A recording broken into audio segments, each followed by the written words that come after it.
사도행전 11장 1절에서 18절 말씀 제가 먼저 읽고 교독하겠습니다.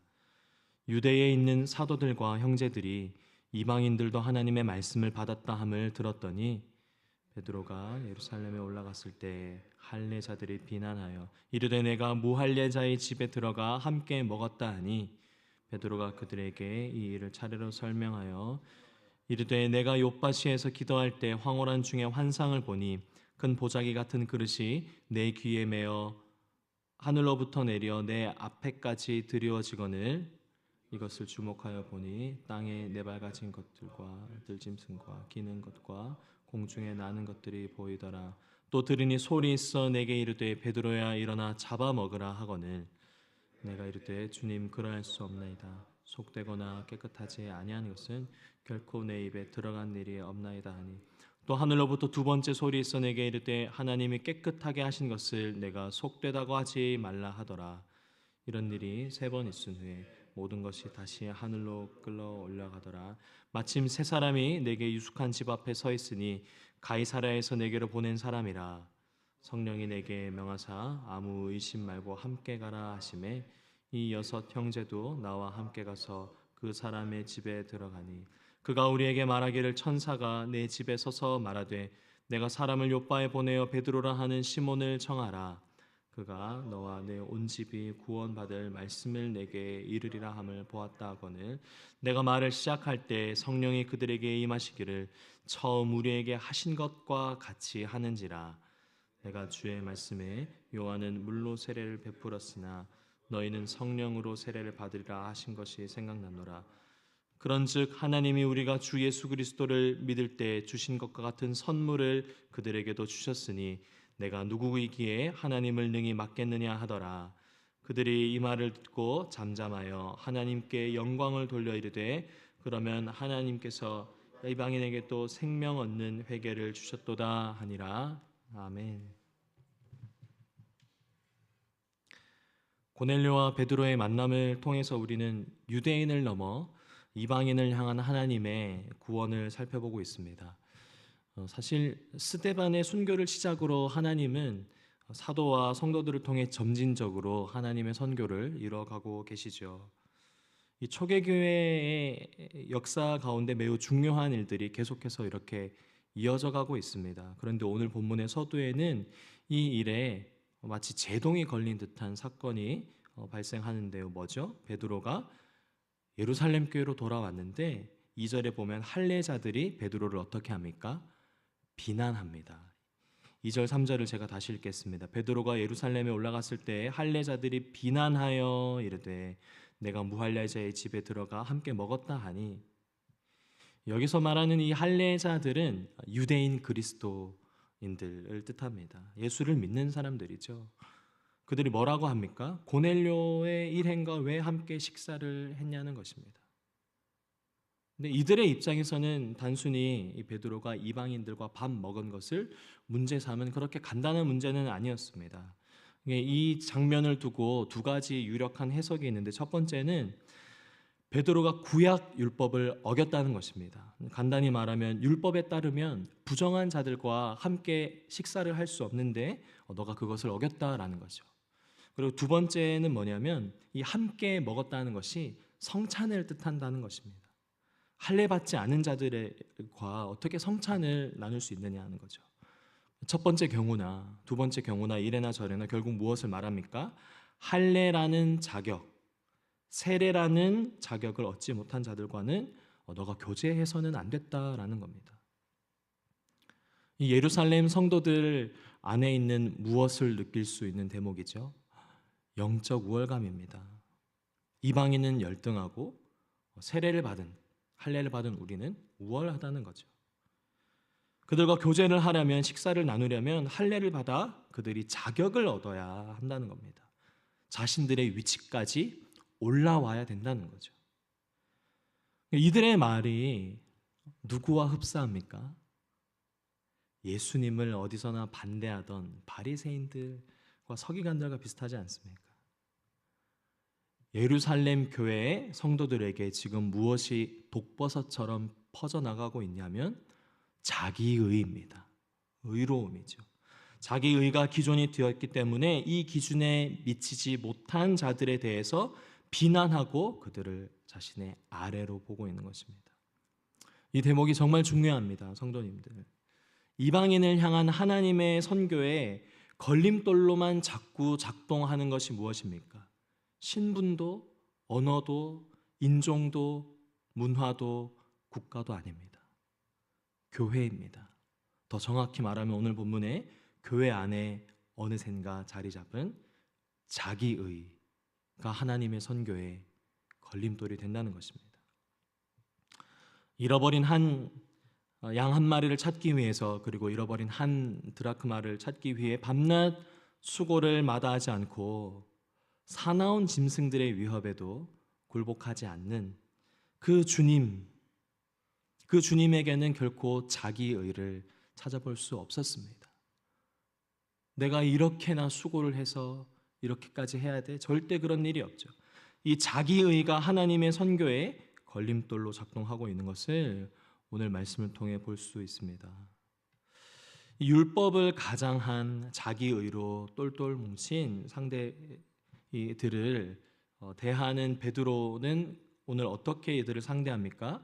같이 공격적으로 이야기하지 않고 4절 보시면 일어난 일에 대해서 차례차례 설명합니다. 베드로가 그들에게 이 일로 차례로 설명하여 베드로가 이미 환상 중에 부정한 것과 정한 것을 자기 기준으로 삼았다가 속되고 속되지 않은 것을 판단하는 것은 너가 아니야, 하나님이신 것을 깨달았습니다. 그 이야기를 시작으로 베드로는 일어났던 일들을 자세히 설명합니다. 이 대목들 중에서 제가 주목했던 것은 바로 16절인데요. 저는 이 16절에서 한 베드로의 말로 인해 예루살렘 교회가 자기의라는 지독한 덫에서 벗어날 수 있었다라고 생각합니다. 16절을 함께 읽도록 하겠습니다. 시작.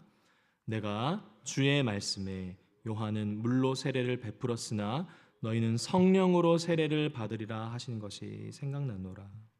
무엇이 생각났다고요? 주님의 말씀입니다.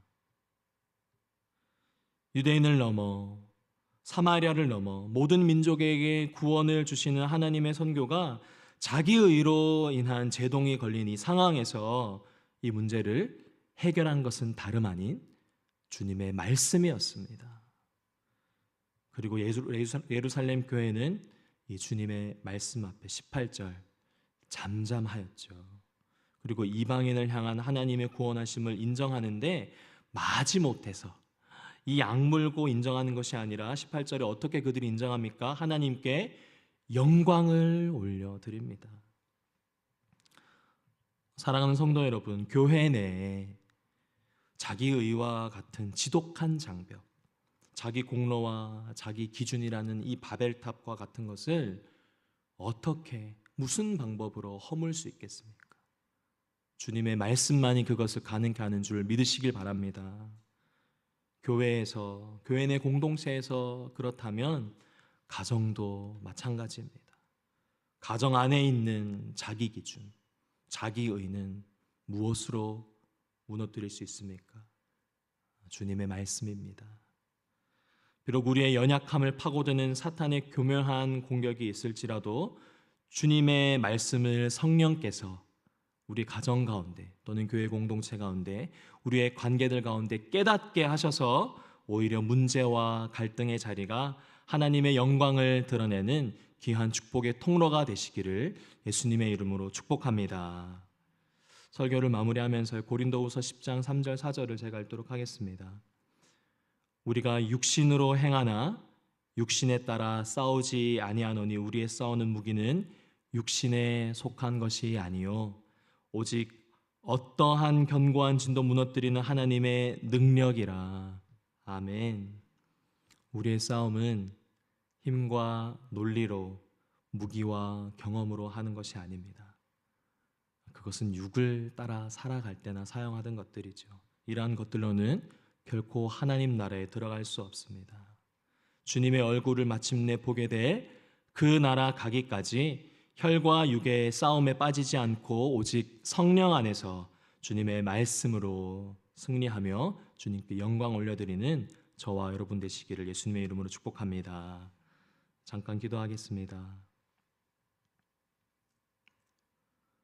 하나님 아버지, 우리를 흑암의 권세에서 사랑의 아들의 나라로 옮기신 것이 나의 의와 공로가 아니라 전적인 예수 그리스도의 공로인 것을 믿습니다.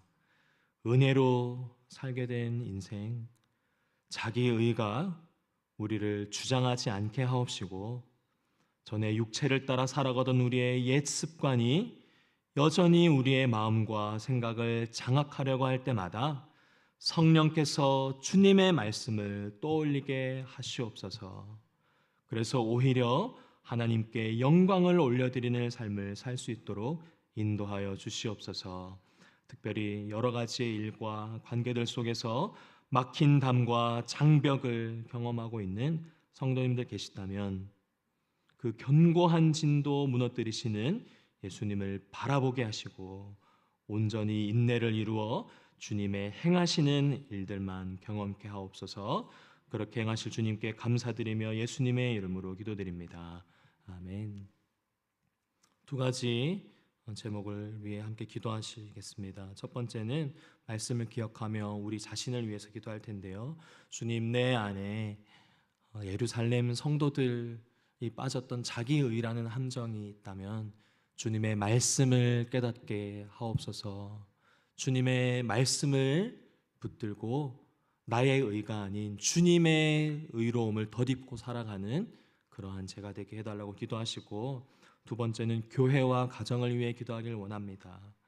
교회 안에서, 가정 안에서 나를 주장하지 않고 날마다 자기를 부인하며 다른 이들을 함께 하게 하시는 이 가족 공동체를 주님의 마음으로 사랑하게 해달라고 우리 두 가지 기도 제목으로 함께 기도하시고 개인 기도로 하나님께 나아가도록 하겠습니다. 기도하겠습니다. 좋으신 하나님 아버지, 그렇습니다. 주님,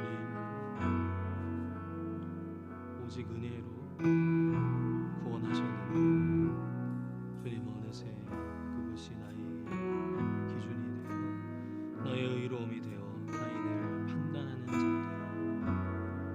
타인을 공격하는 자들, 영적인 후월감을 갖고 대하는 그 모습 제 안에 있음을 보게 됩니다. 주님, 이 강팍한 마음 가운데 성령께서 주님의 말씀을 깨닫게 주시옵소서. 주님, 베드로가 성령 안에서 주님의 말씀을 깨달아 그 위기의 순간과 갈등을 넘어서면서 하나님 성도님들의 삶에 찾아온 모든 문제들 가운데 주님의 말씀이 먼저 들어지게 하여 주시옵소서. 그로 말미암아 내 안에 있는 모든 의로움이 주님의 의로움으로 덧입혀지게 하시고 모든 견고한 진도 무너뜨리는 그 예수 그리스도로 말미암아 주님이 주시는 샬롬